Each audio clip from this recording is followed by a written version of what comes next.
All right, so good day to everybody, and I want to introduce myself and let you know that we are going to be walking along this journey together. My name is Christopher Barickmo. I am an instructional coach at Shawnee Mission East High School, and today I want to talk with you and share with you some resources around the building blocks of an effective online lesson. Subtitle this Moving Offline Communities to Online Classrooms. So what can we do in our from our in-person offline communities that we developed and move those into the online classroom? So let's dive right in and let's get started.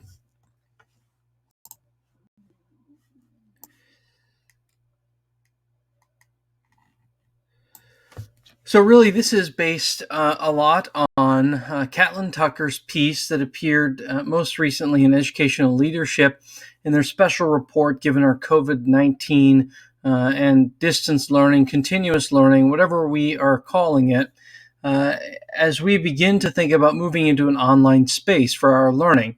And she points out very, very clearly at the beginning that the keys are prioritizing community and designing student-centered lessons. That's the basis of this work. The key part here is you're the same teacher. We just now have different tools at our disposal, and there are lots of them. So what is it in terms of our classroom and in terms of our framework that can make this the most effective? That's what we are really looking at here.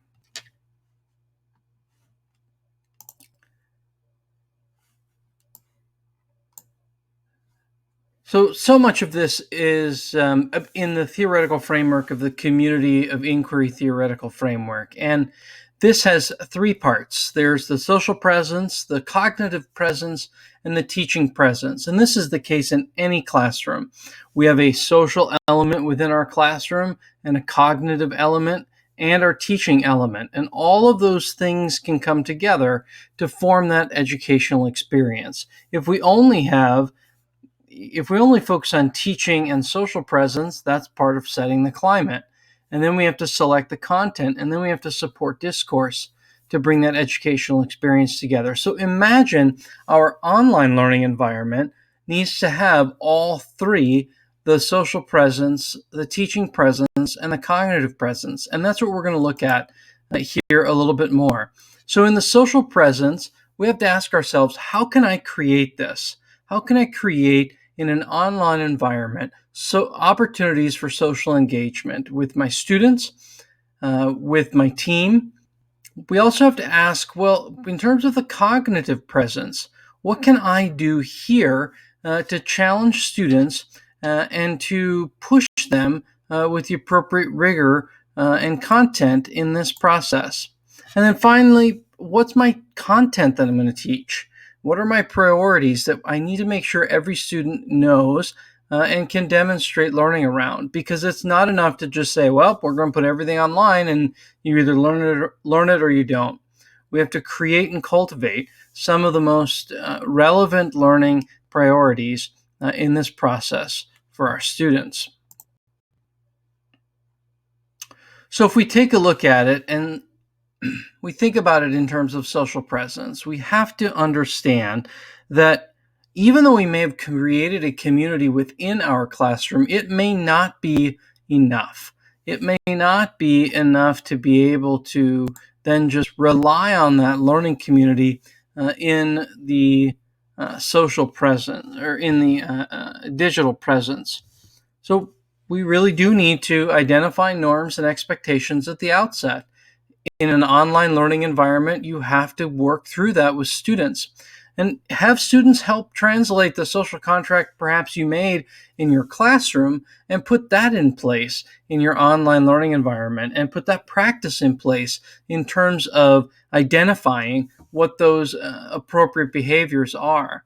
And we have to keep in mind that higher levels of perceived social presence in an online course yields higher levels of interaction, engagement, and satisfaction with the course. So just as though we say, my classroom community was a rich place and we had lots of great discussions and interactions, we can do the same in an online environment. We have to be intentional and we have to make sure that students have that perceived sense of social presence in order to be satisfied with what's happening in the classroom.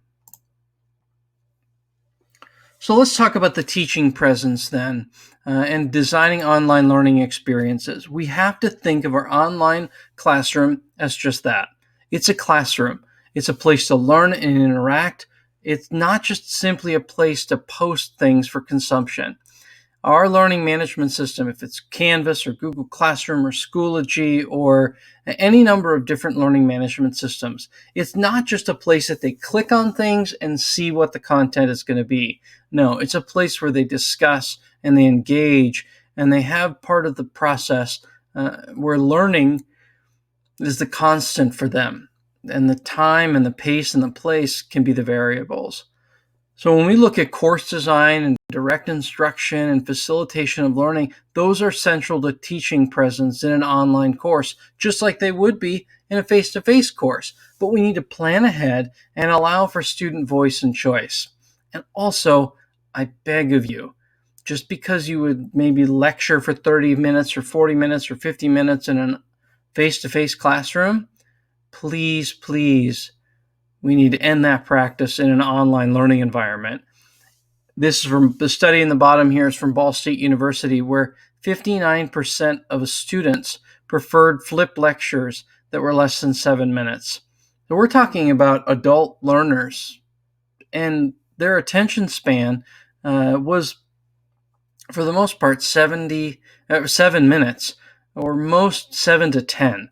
So whatever we think we're doing in an online environment cannot be the same. And frankly, I would say if you're lecturing for 30, 40 minutes in a face-to-face environment, that's too much as it is. So break learning up into chunks. Take these modular approaches to learning and break up that learning in an online environment as well. So let's talk about the cognitive presence. What we really want to do is we want to help students engage in meaning making. So we can look at the 5 E's as a process where we engage, we explore, explain, elaborate, and evaluate. And students are doing all of this. We're not the ones engaging, exploring, explaining, and elaborating and evaluating. We're asking students to do this. And when we ask students to do this 5 E's process, that prioritizes inquiry, exploration, collaboration, and communication. And central to this model is the student making meaning in the course. So what can we do to engage, explore, explain, elaborate, and evaluate within our courses in an online environment as we move to that new reality?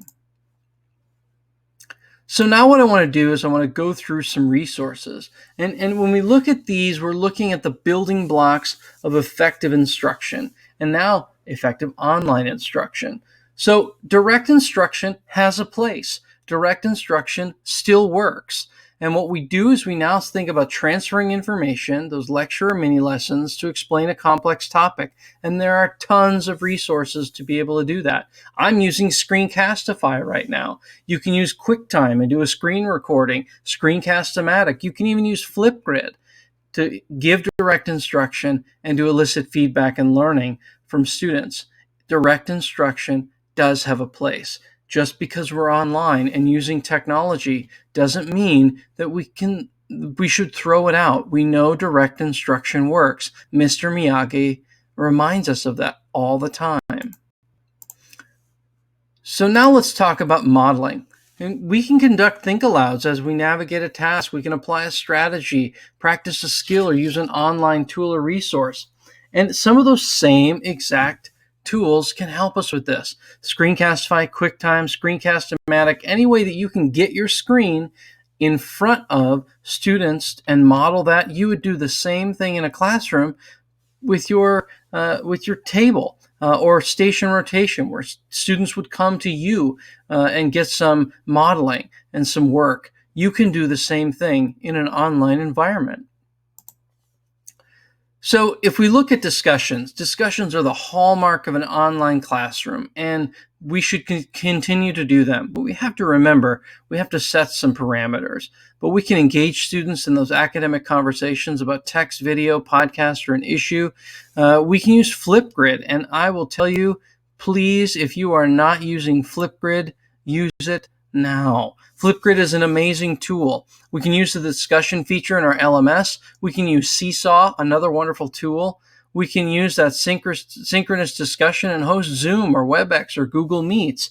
But whatever it is, we have to make sure that the discussions are of value and the discussions move learning forward. It's not enough just to agree with what every poster has said and what every other communication has said in the class. So let's talk about research and exploration. We can do this work online, and there are so many resources that we have at our disposal. Learn 360 is an absolute wonderful tool.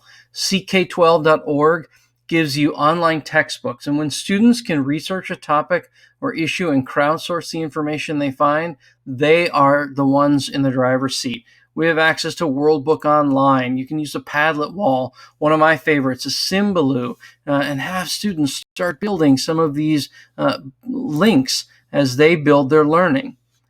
Collaborative tasks can really be a key part of this learning process too. We know that Google Docs and Google Slides are tremendous resources. You can have Symbaloo as a collaborative document. And if you haven't used Symbaloo, it's just simply one-stop shop to keep all your bookmarks and links. And if you've got a topic, create your bookmarks within a Symbaloo. We can use these shared documents to keep everybody in the loop and editing at the same time. We are past the point of emailing versions back and forth and back and forth. We need to use the cloud as our friend, and the cloud is a way for us to engage in those collaborative tasks. And of course, we need to help students practice and review. Connect students with practice and review activities, and there are tons of them. Kahoots and Quizlets and Khan Academy. No Red Ink is a really great resource, but one of my favorites is Quizzes. When we give students a chance to create these and engage in these, we know they are doing well, and most importantly, they know where their learning gaps are and have to fill that in. And if we talk about assessment, we still in an online environment have to do assessment. Assessment is feedback. It gives students a chance to understand and know what they know and what they don't know. So we can assess student work and use that data to determine where students need to move forward.